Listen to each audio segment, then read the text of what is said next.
এখন থেকে প্রায় 5 মাস আগে এই ল্যাপটপটা আমি কিনছিলাম 1,18,000 টাকা দিয়ে। বক্সটা এখনো ইনটেকের মতো পড়ে আছে এবং তারপর থেকে আমার চ্যানেলের যত ভিডিও আপনারা দেখেন সব এই ছোট্ট একটা ল্যাপটপ দিয়ে করা। এবং এইটা কেনার সময় আমি আমার প্রায় 4 থেকে 5 বছর ধরে বিল্ড করা ড্রিম পিসিটা সেল করে দিয়েছিলাম লিটারালি পানির দামে শুধুমাত্র এই ছোট ল্যাপটপটা কেনার জন্য। এবং এইটা কেনার মানে এই 5 মাস পরে এসে মাত্র 15 দিন আগে আমি এই সেম ব্র্যান্ডের মানে অ্যাপেলেরই বিশাল বড় একটা ল্যাপটপ কিনছি, যেটা আরো 3-4 বছরের পুরাতন, কিন্তু তারপরেও আমি এইটাই রাইখা দিব এবং এই জিনিসটা বিক্রি করে দিব। তো এটা বিক্রি করার আগে ভাবলাম যে একটা রিয়েল ইউজার এক্সপিরিয়েন্স, এই 5 মাসের এক্সপিরিয়েন্সটা শেয়ার করি। তাহলে এই মুহূর্তে যারা ম্যাকবুক M4 ইয়ার কেনার প্ল্যান করতেছেন বা ভাই যারা 1 লাখ টাকার উপরে একটা ল্যাপটপ কেনার প্ল্যান করতেছেন, এই ভিডিওটা আপনার ডিসিশন চেঞ্জ করতে পারে। প্রথমত এই ল্যাপটপটা আমি কিনছিলাম মূলত প্রোডাক্টিভিটির জন্য। তো প্রোডাক্টিভিটি বলতে থাম্বনেল ডিজাইন করা, আমার ভিডিও এডিট করা, এই মূলত কাজ। আর সোশ্যাল মিডিয়া যেগুলো আছে মেইনটেইন করা, ভিডিও আপলোড দেওয়া, এখান থেকে এটাই আসলে কাজ।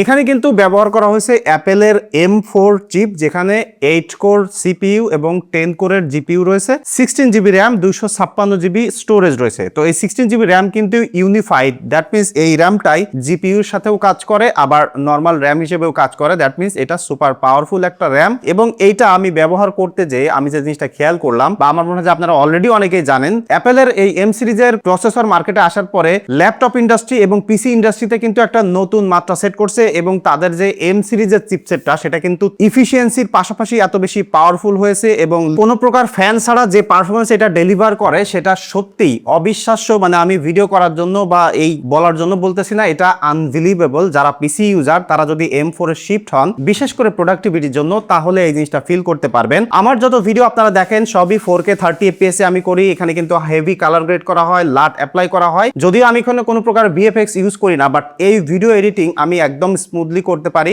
10 মিনিটের 4K ভিডিও যখন রেন্ডার দিই, এখানে কিন্তু কোনো প্রকার ফ্যান ব্যবহার করা হয়নি, তারপরেও অ্যারাউন্ড 10 মিনিট থেকে 12 মিনিটের মধ্যে এটা রেন্ডার হয়ে যায়। আমি বলবো যারা 1 লাখ টাকার উপরে প্রোডাক্টিভিটির জন্য, বিশেষ করে গ্রাফিক্স ডিজাইনিং, ভিডিও এডিটিং এর জন্য একটা ল্যাপটপ কিনতে চান, তারা অন্য কোনো দিকে তাকায়েন না, চোখ বন্ধ করে M4 ইয়ার কিনে ফেলেন। মানে অ্যাটলিস্ট প্রোডাক্টিভিটির জন্য। গেমিং এর জন্য কেউ ম্যাকবুক কিনবেন না, আর যারা গেমিং করেন তারা এই ভিডিও দেখবেন না শুধুমাত্র গেমিং পারপাসের জন্য এটা কেনার জন্য, কারণ আপনারা জানেন যে অ্যাপেলে গেমিং সাপোর্ট ওই পরিমাণে নাই, যে কারণে আপনারা এটা দেখবেন না। এখন যারা অফিসিয়াল কাজকর্ম করেন, অফিসের জন্য যত ধরনের কাজকর্ম থাকে, ইন্টারনেট ব্যবহার করা, এখানে ব্লুটুথ ওয়াইফাই সবই আছে, সেই জন্য আমি বলবো যে এই ল্যাপটপটা লিটারেলি ওভার পাওয়ার্ড এবং এটা সত্যিকার অর্থেই ওভার পাওয়ার্ড। এবং আমি যে ভিডিওগুলো এডিট করছি সবগুলো কিন্তু প্রিমিয়ার প্রো ব্যবহার করছিলাম। এখন প্রিমিয়ার প্রো আমি কিন্তু কিনে ব্যবহার করিনি, এমনি ডাউনলোড করে ব্যবহার করছি। কিভাবে করছি আপনারা সবাই কম বেশি জানেন, মানে ওই শব্দটা আমি ভিডিওতে নিতে যাচ্ছি না। তো আপনারা অনেকে ভয় পান যে আমি কি কোনো প্রকার পেমেন্ট ছাড়া এই অ্যাপসগুলো ডাউনলোড করতে পারবো কিনা। তো এখানে আমি বলে রাখি যে আপনারা উইন্ডোজে যেমন ভাবে ব্যবহার করেন বাংলাদেশ থেকে,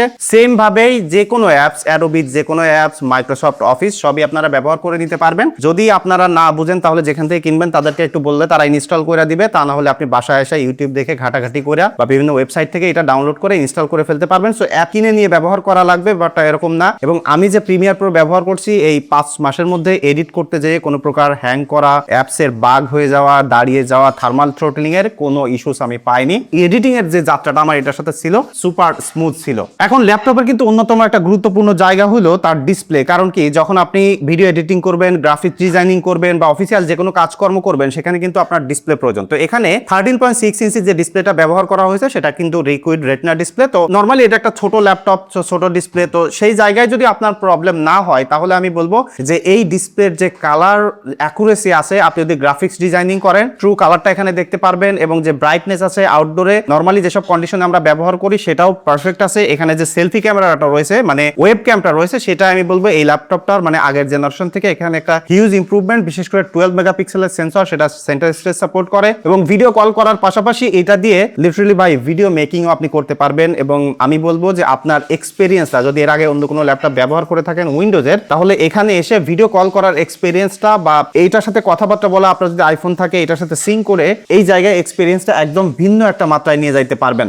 এবং এটা যে কিবোর্ড ট্র্যাকপ্যাড আছে সেটাও একদমই পারফেক্টলি কাজ করে। এই ট্র্যাকপ্যাড দিয়ে আপনি ফটোশপে এডিট করতে পারবেন এবং এখানে যে ধরনের জেস্টার সাপোর্ট করে প্রত্যেকটা প্রিসাইজ এবং ওয়ান পয়েন্টে, মানে কোনো প্রকার মিস টাচ হয়ে যাওয়া সেটা আমি কখনোই ফেস করিনি। এবং যে কোনো ম্যাকবুক ব্যবহার করলে এটা আপনি ফেস করবেন না, কারণ আমি এইটার পরে নতুন আর একটা ম্যাক কিনলাম, সেটাতেও সেম। এবং এখানে কিন্তু যথেষ্ট বড় একটা ট্র্যাকপ্যাড রয়েছে, তার পাশাপাশি এই যে পাওয়ার বাটনটা রয়েছে তার সাথে কিন্তু ফিঙ্গারপ্রিন্ট রয়েছে। ডেইলি লাইফে ব্যবহার করতে গেলে অ্যাজ এ অফিসিয়াল ইউজার হিসেবে, র্যান্ডম ইউজার হিসেবে হিসেবে এটা একটা ইজ অফ ইউজ আপনাকে প্রোভাইড করবে। বিশেষ করে যদি মুভি দেখতে চান, এটার যে সাউন্ড কোয়ালিটি আছে মাত্র মানে 2টা স্পিকার আছে, যেমন আমি নতুন যেটা কিনছি এটাতে 6টা স্পিকার আছে, তবে 2টা স্পিকারের সাউন্ড কোয়ালিটি এত লাউড এবং এত সুন্দর, আপনি জাস্ট ভিডিও এডিটিং করেন, গান শোনেন, মুভি দেখেন, এটা অনেক মজা পাবেন। এবং এই ডিজাইনটা সাইড থেকে এখান থেকে কার্ভ হয়ে যাওয়ার কারণে লাইক অনেক সময় দেখা যায় না যে সোফায় বসে বেডে শুয়ে শুয়ে এরকম বুকের পরে রাইখা যদি মুভি টুভি দেখেন, হাতের মধ্যে জাস্ট এক হাত দিয়ে ধরে এরকম কাজ করতে পারবেন। আমি তো লিটারালি অনেক জায়গায় থাম্বনেল ডিজাইন করছি এরকম কইরা, অনেক জায়গায় ওয়াইফাই, গ্রামের বাড়িতে গেলে ওয়াইফাই কানেক্ট করছি, কোনো এক জায়গায় দাঁড়ায় আমার ইনস্ট্যান্টলি হাতের মধ্যে রাইখা এরকম কাজ করতেছি। এবং এটা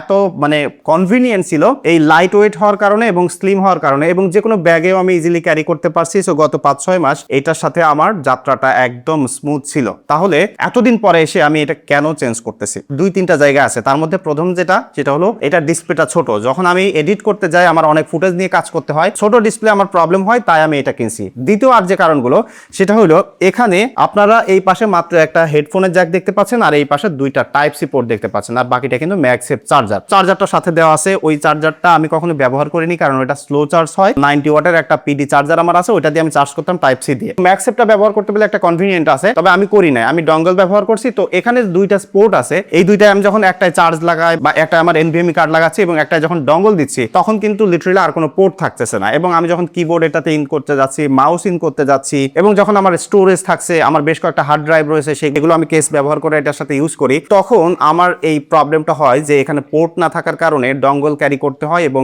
কিছু কিছু সময় দেখা যায় যে ডঙ্গলেও কাজ হয় না, আমার এক্সট্রা পোর্টের প্রয়োজন হয়, যে কারণে আমি এটা নিয়েছি। তো আপনারা যারা হেভি ইউজ করতে চাইবেন, প্রোডাক্টিভিটির জন্য কিনতে চাইবেন, তখন ইনিশিয়ালি আপনাদের টার্গেট থাকবে খুব বেশি আসলে পোর্ট টোর কেবল টেবল ব্যবহার করবেন না, ওয়্যারলেসলি যাবেন, মানে মিনিমাম ভাবে যাবেন। এবং এটার সাথে 256 জিবি স্টোরেজ থাকার কারণে হয়তো কি বেশি ফুটেজ থাকলে তখন কিন্তু আপনার একটা এনভিএমই আলাদা স্টোরেজ ব্যবহার করতে হবে, তাহলে এডিটিং এ কোনো প্রবলেম হবে না। তবে প্রবলেম হইলো যে সবসময় কিছু কিছু জিনিস আসলে এক্সট্রা করে ক্যারি করে বেড়ানো লাগে, যে কারণে আমি মূলত এটা কিনছি যে এটাতে অ্যাটলিস্ট ডঙ্গল থেকে মুক্তি পেতে চাই। তবে যখন আপনার বাজেট কম থাকবে এবং আপনি জাস্ট একজন সোলো ক্রিয়েটর, মানে বেশি ফুটেজ নিয়ে কাজ করতে না হয়, তখন কিন্তু এই জিনিসটা প্রবলেম ফেস করাবে না। কারণ আমি এইটা থেকে এটাই পারফরমেন্সের কারণে যাইনি এবং এখানে কোনো প্রকার ফ্যান নাই, তারপরেও কোনো সময় ওভারহিট হয়নি। এবং আমার যদি টাকা থাকতো, মানে এটা বিক্রি করার প্রয়োজন না হইতো, তাহলে সত্যিকার অর্থে এটা আমি বিক্রিও করতাম না। আমার কাছে মনে হয় যে আগামী 6-7 বছর যারা আসলে কন্টেন্ট ক্রিয়েটর, তাদের জন্য সহ যে কোনো টাইপের ল্যাপটপ কনজিউমার যারা আছেন, এটা নিশ্চিন্তে ব্যবহার করতে পারবেন এবং সুন্দর প্রিমিয়াম এবং আর্গোনমিক ডিজাইন সাথে বিল্ড কোয়ালিটি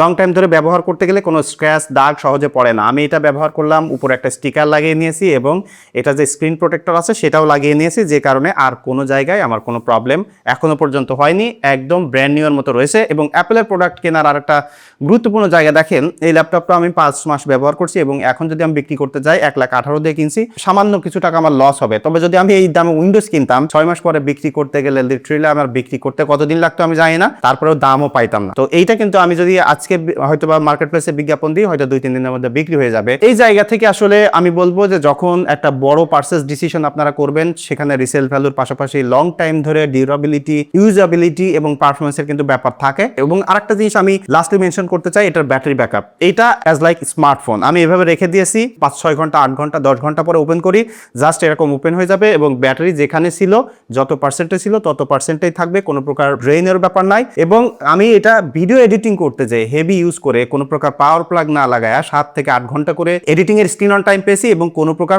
পারফরমেন্স ড্রপ করে নাই। মানে পিসির মতো বা উইন্ডোজ ল্যাপটপের মতো চার্জিং পোর্টে লাগাইলে এটা পাওয়ারফুল বেশি হবে, ব্যাপারটা এরকম না, সবসময় সিমিলার রকম পারফর্ম করে। এবং যদি আপনি নর্মালি অফিসিয়াল ইউজ করেন এবং মিডিয়া টিডিয়া এনজয় করেন, গান টান শোনেন, সেক্ষেত্রে 10 ঘন্টার উপরে আপনি এটা থেকে ব্যাটারি ব্যাকআপ পাবেন। তো এমন আছে যে আপনি ঘুরতে চলে গেলেন, ঘুরে আসলেন, অফিসের মিটিং টিটিং শেষ করে কাজকর্ম কইরা ভিডিও করতে গেলেন, ভিডিও কইরা এডিট কইরা আপলোড দিয়ে এটা নিয়ে চলে আসলেন বাসায়, তারপরেও এটাতে চার্জ থাকবে। এই জায়গায়ও আমাকে মানে কোনো সময় চিন্তা করা লাগেনি যে ল্যাপটপ নিয়ে বাইরে হচ্ছে চার্জ আছে কিনা। সো ওভারঅল মিলিয়ে গত 5 মাসে আমার কাছে মনে হয় আগামী 5-6 বছরের জন্য একটা সেফ এবং পাওয়ারফুল ফিউচার প্রুফ হার্ডওয়্যার হইলো ম্যাকবুক M4 ইয়ার। এবং আমার মনে হয় যে অ্যাপেলের ইতিহাসে এটা অন্যতম একটা সেরা। এখনকার পার্সপেক্টিভে অ্যাপেল লিটারালি এটা ভুল করে রিলিজ করে ফেলছে।